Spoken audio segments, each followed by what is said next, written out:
And ఇందాక తను చెప్తున్నట్టుగా ఆన్ స్క్రీన్ మీకున్న పేరు వేరు, అంటే పంచులన్నీ వేస్తారు అమ్మాయిలు ఇవి ఇవి, ఆఫ్ స్క్రీన్ జెంటిల్మెన్, ఇలాంటి కాంప్లిమెంట్ చాలామంది తగ్గించి విన్నా. సో ఈ రెండింటిని ఎట్లా బ్యాలెన్స్ చేస్తారు మీరు? ఎప్పుడు అనిపించలేదు ఆన్ స్క్రీన్లో అంత బ్యాడ్ అయిపోతూ ఉంటే, అంత పంచులు తీసుకుంటూ ఉంటే? అలాగేం నేను అన్ను, అది జనాల్ని నవ్వించడానికి. కానీ ఎంతో కొంత అందులో నిజం ఉండకబట్టే కదా అంటారు. కంప్లీట్గా అనేది ఇప్పుడు ప్రతి ఒక్క వర్డ్ కావాలని ఇదే చేస్తారని అంటున్నారని కాదు, బట్ ఎక్కడో చోట కొంచెం ఉండొచ్చేమో ఏదో ఒకటి.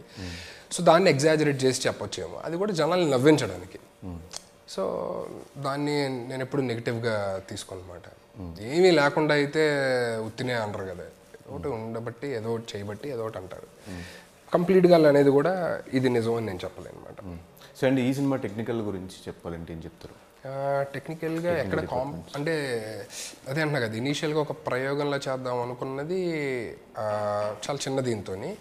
సో దాని తర్వాత ఎక్కడ కాంప్రమైజ్ అవ్వకుండా అన్నీ కూడా ఎండింగ్ వచ్చేసరికి ఇంకా వాళ్ళకి ప్రెషర్ పెరిగినా సరే, ఓ ప్రొడ్యూసర్ 3 years నుంచి ఒక ప్రాజెక్ట్ మీద డబ్బులు హోల్డ్ చేసుకొని ఉండడం అంటే మామూలు విషయం కదా. And they are keep on investing again for the release, promotions and all these things. So ఎక్కడ కూడా కాంప్రమైజ్ అవ్వకుండా చేశారు అన్నది నేను చెప్పగలను.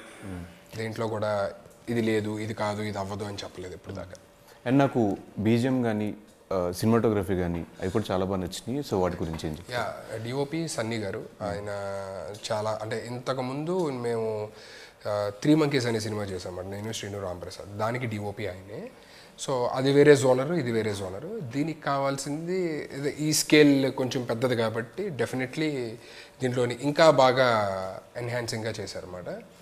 అండ్ సాంగ్స్ వచ్చేసి మనకి మోహిత్ గారు ఇచ్చారు. 2 songs మోహిత్ గారే ఇచ్చారన్నమాట. Which went good, where we're satisfied. జనాలు కూడా విన్నోళ్ళు హ్యాపీగా ఉన్నారు.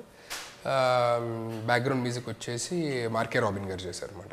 సో అది కూడా ఆయన ఎక్కడా కాంప్రమైజ్ అవ్వకుండా చేశారన్నమాట.